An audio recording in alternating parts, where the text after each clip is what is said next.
नहीं, ये उसकी दीवार है और जर्मनी का ये दूसरा कदीम तरीन कब्रिस्तान है और यहूदियों का कब्रिस्तान है। ये आप देख रहे हैं, ये छोटे छोटे ब्लॉक्स हैं, इन पर उन यहूदियों के नाम दर्ज हैं जिनको पहली जंग अजीम और दूसरी जंग अजीम में कत्ल किया गया था। नबी सल्लल्लाहु अलैहि वसल्लम की हदीस है सही, आप सल्लल्लाहु अलैहि वसल्लम ने हजरत अली को भेजा और फरमाया कि कोई कब्र एक बालिश से ऊंची नजर आए उसको गिरा दो। लेकिन हमारे आप कब्रिस्तानों को देखो, ऐसा लगता है कि वर्ल्ड ट्रेड सेंटर बन रहा है एक कब्र पे। तो बहुत ही एक कदीम हिस्टोरिकल प्लेस पर हूँ। ये कब्रिस्तान है, ये उसकी दीवार है और जर्मनी का ये दूसरा कदीम तरीन कब्रिस्तान है और यहूदियों का कब्रिस्तान है। यहाँ पर हिटलर ने यहूदी बहुत कत्ल किए थे और उसे एक जालिम की हैसियत से देखा जाता है यहूदियों के हक़ में। जब पहली जंग अजीम ख़त्म हुई है तकरीबन 1918 के लगभग में, तो जर्मनी को फ्रांस और ब्रिटिश ने बहुत ज़्यादा नुकसान पहुंचाया था उस जंग अजीम में और जर्मनी बहुत ही बदहाली का शिकार हो गया था। यहाँ तक कहा जाता है कि लकड़ियों की जगह ना लोगों ने करेंसी को जलाना शुरू कर दिया था। करेंसी इतनी डीवैल्यू हो गई थी, बोरे भर के लेके जाते थे प्याज टमाटर खरीदने के लिए। ये जो हिटलर है, इसने ठानी थी कि मैं अपनी कौम के लिए लड़ूंगा और इंतकाम लूंगा। सियासी सतह पे से पहले इसने बगावत की कोशिश की, बगावत में ये नाकाम हुआ, इसको 9 महीने की जेल हुई। उस जेल में इसने एक किताब लिखी, तो इसकी मशहूर किताब है और उसमें उस किताब में उसने ये साबित किया कि यानी ये साबित करने की कोशिश की कि जर्मन दुनिया की बेहतरीन कौम है। और चूँकि यहाँ डार्विन के नज़रिए से ये लोग बहुत ज़्यादा मुतासिर हैं, तो उसने ये साबित करने की कोशिश की कि जर्मन जो है ना, जो इंसान जो इर्तिकाई मराहिल तय करते करते जानवर से इंसान बना है, तो जर्मन है वो सबसे सुपीरियर है। लिहाजा उसका ये कॉन्सेप्ट था कि दुनिया पे हुकूमत करने का हक जर्मन को है। खैर बगावत नाकाम हुई, उसकी वो किताब भी बहुत ज़्यादा नहीं फैली। बाद में खैर वो किताब तो बहुत ज़्यादा छपी। कहा जाता है कि शायद अभी 2011 या 16 में भी दोबारा उस किताब को छापा गया और लोगों ने पढ़ा उसको। लेकिन उसने जर्मन कौम को कौमी सतह पे सुपीरियर बनाने की कोशिश और अज़म किया उसने। फिर इलेक्शन में आया, वो इलेक्शन में हारता रहा, कामयाबी उसका मुकद्दर थी। बिल आखिर वो एक ज़बरदस्त हाकिम बन गया अपनी कोशिशों से। प्रोपेगेंडा भी उसने किया कौम को उठाने के लिए, अपने मुखालिफ लोगों पे बहुत जुल्म किया। जो उसकी मुखालफत में उठता था, एक डिक्टेटर बन गया, उसने सबको कत्ल करना शुरू कर दिया। अपनी किताब में भी उसने यहूदियों के ख़िलाफ़ नफ़रत का माहौल पैदा किया और उसकी तहरीक का एक हिस्सा थी कि दुनिया से ज्यूज़ को ख़त्म करना है। और उसके बाद उसने ज्यूज़ पे बहुत ज़्यादा जुल्म करना शुरू किया। यहाँ एक जगह है, अगर हमें मौका मिला हम वहाँ जाएंगे। एक बहुत बड़ा देगचा है, देगड़ा जिसको यहाँ हमारे पंजाबी लोग जो है ना देगड़ा कहते हैं, जो बहुत बड़ा देग था जिसमें जिंदा यहूदियों को लाके खोलते हुए की कढ़ाई में डाला जाता था। वो अभी भी मौजूद है, वो हिस्टोरिकल प्लेसेस में आती है वो चीज़ें। ये सब यहाँ इन लोगों ने महफूज कर दी। हिटलर उठा और उसने फ्रांस पे कब्जा किया, यूरोप के बहुत सारे कंट्रीज़ पे कब्जा किया, लाखों लोगों को लुक़्मा अजल बनाया उसने। जब वो बरतानिया के करीब पहुंचा है लड़ाई के लिए, तो ब्रिटिश के से उसको फतह नहीं मिल सकी और उसने फिर इरादा किया रशिया पे चढ़ाई करने का। उसके लोग ये कहा करते थे कि हम 1000 साल दुनिया पे हुकूमत करेंगे। उसके लोगों में इताअत बहुत थी अपने लीडर की। जब ये रशिया की तरफ गया है तो वहाँ शदीद सर्दी की वजह से मुअर्रिखीन कहते हैं कि उसको रशिया की फौज को वो शिकस्त नहीं दे सका और वहाँ से जो उसने यूटर्न लिया है, तो फिर ऐसा यूटर्न लिया है कि वो वापस जर्मनी आया है। और तो मशहूर बात मुअर्रिखीन अक्सर उसके बारे में जिक्र करते हैं कि उसने अपनी महबूबा के साथ बंद कमरे में जाके खुदकुशी की और उसकी लाश को या तो रशियन उठा के ले गए या जला दिया गया, वल्लाहु आलम। ये बहुत ही मुख्तसर सी मैंने आपके सामने खाका बयान किया है। आप ज़ाहिर इस पर तो बहुत किताबें लिखी गई हैं, पूरी फिल्में बनाई गई हैं, लोगों को शायद मुझसे ज़्यादा इस बारे में मालूमात हो। ये मैंने थोड़ा सा खाका हिटलर का आपके सामने पेश किया है। और उसके बाद फिर दोबारा जर्मनी के हालात बहुत ख़राब हुए।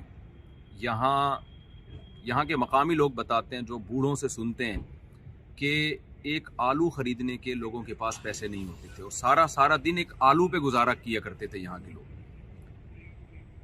हिटलर जो था वो दूसरी जंग अजीम की बुनियाद बना था। और मैंने अल्लामा इकबाल के व्लॉग में ये बात बताई है कि अल्लामा इकबाल जर्मनी के हालात देख के पहले ये पेशगोई कर चुके थे कि दुनिया दूसरी जंग अजीम की तरफ जा रही है। तो हिटलर ये दूसरी जंग अजीम का जरिया बना, बहुत दुनिया में तबाही हुई, लाखों लोग लुक़मा अजल बने, बहुत से डिप्रेशन में पागल हो गए, बहुत से फौजी पागल हो गए, जेलों में बड़ा जुल्म हुआ और ख़ास तौर पर उसने यहूदियों को बेतहाशा कत्ल किया। फिर जब जर्मनी में बदहाली आई है जंग में शिकस्त के बाद, तो इस कौम, यानी आप अंदाज़ा लगाएं 1957 या 50s के आसपास पाकिस्तान ने जर्मनी को कर्जा दिया था। यानी यहाँ या तो हमारे हालात बहुत अच्छे थे या जर्मनी के हालात बहुत ख़राब थे। बहरहाल, लेकिन इस कौम ने मुत्तहिद होकर ये फ़ैसला किया कि अब हम जंगो जिदाल में, लड़ाई झगड़ों में अपना टाइम वेस्ट करने के बजाय मुत्तहिद होकर अपनी सोसाइटी को और अपने कंट्री को हम फोकस करेंगे और इकनॉमिकली हम अपने कंट्री को मजबूत करेंगे। कौम मुत्तहिद हुई और आज उसके हम अपनी आंखों से देख रहे हैं जर्मनी कितना स्टेबल है। लेकिन ज्यूज़ के साथ चूँकि यहाँ बहुत ज़्यादा इन्हीं के बकौल ज़्यादती की गई है, तो अब ज्यूज़ को ये लोग अलग से कुछ प्रोटोकॉल देते हैं, टैक्स वगैरह में उनके लिए मुआफ़ी है। यहाँ आपको यहूदियों की एक अजीब तारीख नज़र आएगी। आप ये कब्रिस्तान देख के हैरान हो जाएंगे। इसमें ये जो तख्तियाँ मैं दिखाता हूँ लोगों को, ये आप देख रहे हैं, ये छोटे छोटे ब्लॉक्स हैं। इन पर उन यहूदियों के नाम दर्ज हैं जिनको पहली जंग अजीम और दूसरी जंग अजीम में कत्ल किया गया था। ये कब्रिस्तान है पीछे, इस दीवार के पीछे। अगर हमें परमिशन मिल गई तो हमारे पास टाइम बहुत थोड़ा है, हमने बहुत सारी जगहों पे जाना है, तो मेरा इरादा दोबारा यूरोप का चक्कर लगा के ना बहुत ही तसल्ली से इंशाल्लाह हम यहाँ के हिस्टोरिकल प्लेसेस पे जाएंगे। और यहाँ बहुत सारी जगह हैं जहाँ हिटलर खड़े होकर खिताब किया करता था। इन लोगों ने अपने अजायब घर, अपने म्यूजियम को महफूज किया, उन इमारतों को महफूज किया है जिसका भी हिस्ट्री से कोई गहरा ताल्लुक है। तो ज्यूज़ की खास यहाँ पर एक हिस्ट्री है। यहाँ बहुत ज़्यादा यहूदी थे। आप ये देखें, ये इन लोगों ने क्या किया, जिसको भी कत्ल किया गया है ना, और पहली जंग अजीम में या हिटलर ने जिनको मारा है, जिनकी कब्रें यहाँ पर, उन सबके नामों की तख्तियाँ ये छोटी छोटी, ये वहाँ तक आप देखें, ये देखें, उनकी डेट ऑफ बर्थ और डेट ऑफ डेथ जो है ना, वो यहाँ दर्ज हुई हुई है सबके नाम के साथ। ये बहुत लंबा कब्रिस्तान है और पूरी दीवारों पर उनके नाम दर्ज हैं। मैं एक आपको बताता हूँ। ये 1924 में, और ये जनाब आप देख सकते हैं 1872। अच्छा यार, ये तो जबरदस्त हो गया। ये बड़ी लंबी दीवार है कब्रिस्तान की और सबके नाम इस पे दर्ज हैं। किलोमीटर है कोई, ये आपके लिए स्पेशली शेड हटवाया। अरे वाह वाह वाह वाह, कि आपको उनसे रिक्वेस्ट करके शेड हटा दो।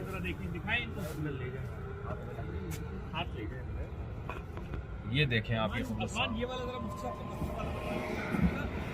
अच्छा, इस कब्रिस्तान पे भी फजाई बमबारी करके इस कब्रिस्तान को भी तबाह करने की कोशिश की गई थी। ये सब लोग यहाँ मरे हैं, ये सब दफन हैं। ये पत्थर, ये सारी कब्रें हैं असल में, जिनके मिस्मार हो गई हैं। कॉन्सेप्ट क्या है?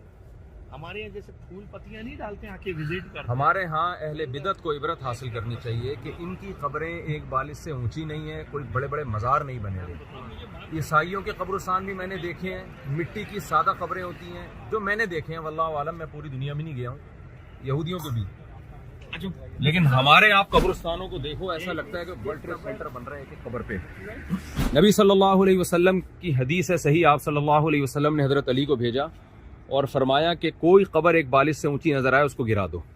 तो ये जो कब्रों को पक्का करना और बड़ी बड़ी उस पर यानी बहुत ऊंचा ले जाना, ये सही नहीं है। अब आप देखें, इनकी कब्र पे सिर्फ एक तख्ती है और सादा कब्र है, और ये कब्रिस्तान देखो आप। तो ऐसा नहीं है कि इन लोगों ने पक्की कर करके पूरी बिल्डिंगें बना दी हों।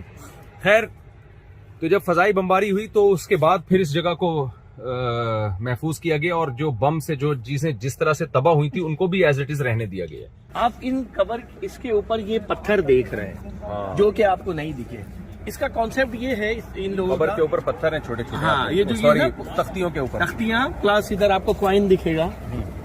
इनका ये कॉन्सेप्ट है, जैसे हमारी कब्रिस्तान में हम लोग विजिट करते हैं अपनी कब्र को और पत्तियां डालते हैं ना, फूल हाँ, पत्तियां। हम तो नहीं डालते, लोग डालते हैं। हाँ, वही लोग, मतलब हमारे वहाँ का एक ट्रेंड है जी। तो वो जब पत्तियां डालते हैं, इट्स मीन किसी ने रिसेंटली विजिट किया इसको जी। तो ये दीज आर द थिंग्स कि जो जिन्होंने अभी रिसेंटली विजिट इनके लवाहिकीन ने कर गए होंगे, ये इनका एक निशानी और एक कॉन्सेप्ट है। ये पत्थर इधर रख के चले गए, इट्स मीन ये रिसेंटली विजिट करके गए। सही है। हमारी बहुत कब्रें हैं जो बिल्कुल खंडर हो जाती हैं, ना जिसमें कोई फूल ना पत्ती, तो जो एक हमारे यहाँ का कॉन्सेप्ट है। तो ये एक बड़ी इंपॉर्टेंट चीज़ थी जो मैंने कहा आपको, लोगों को भी पता चले इस बारे में कि जितने लोगों ने विजिट करते जा रहे हैं वो ये पत्थर रखते जा रहे हैं।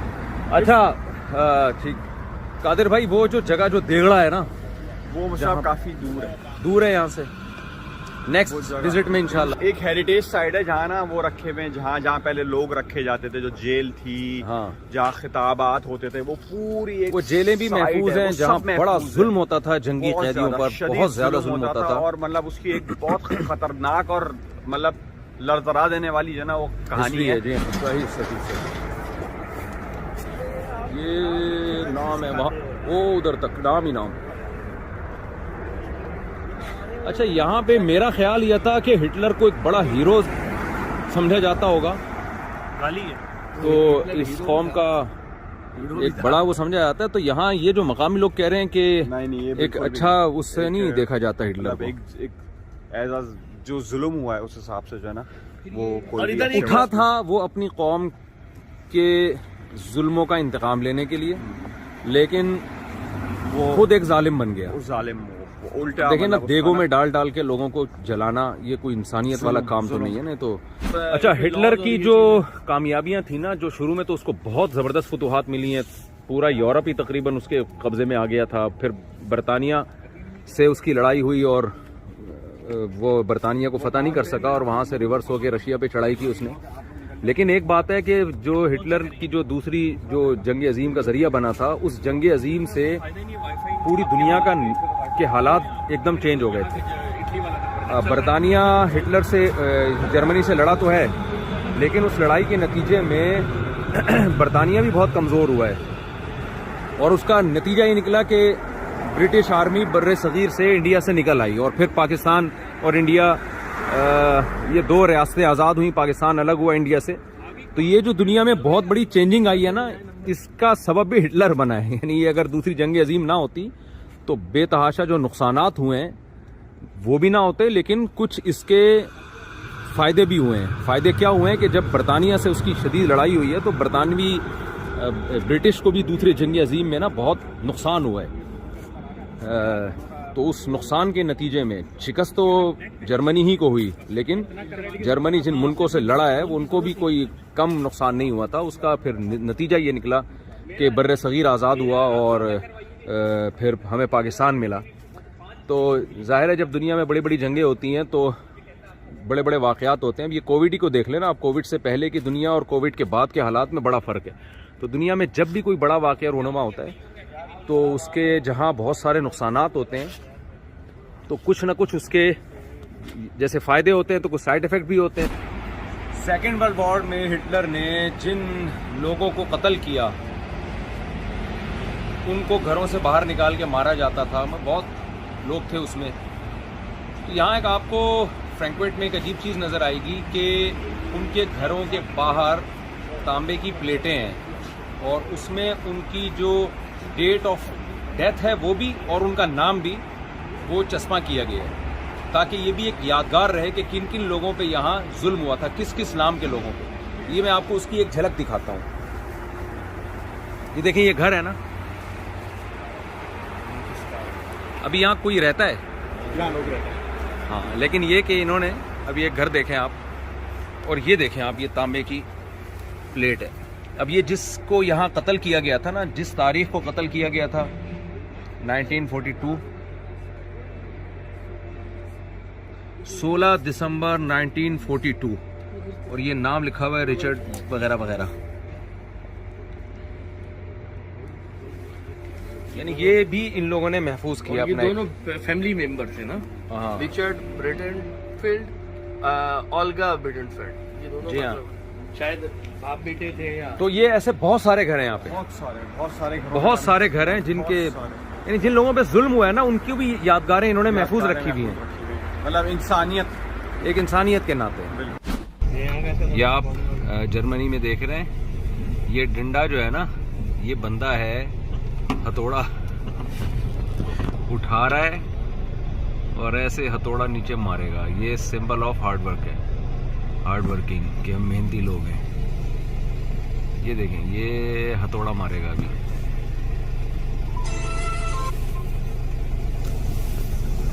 हमारे यहाँ भी हथौड़ा मार ग्रुप आया था ना एक, खैर हथौड़ा मारेगा ये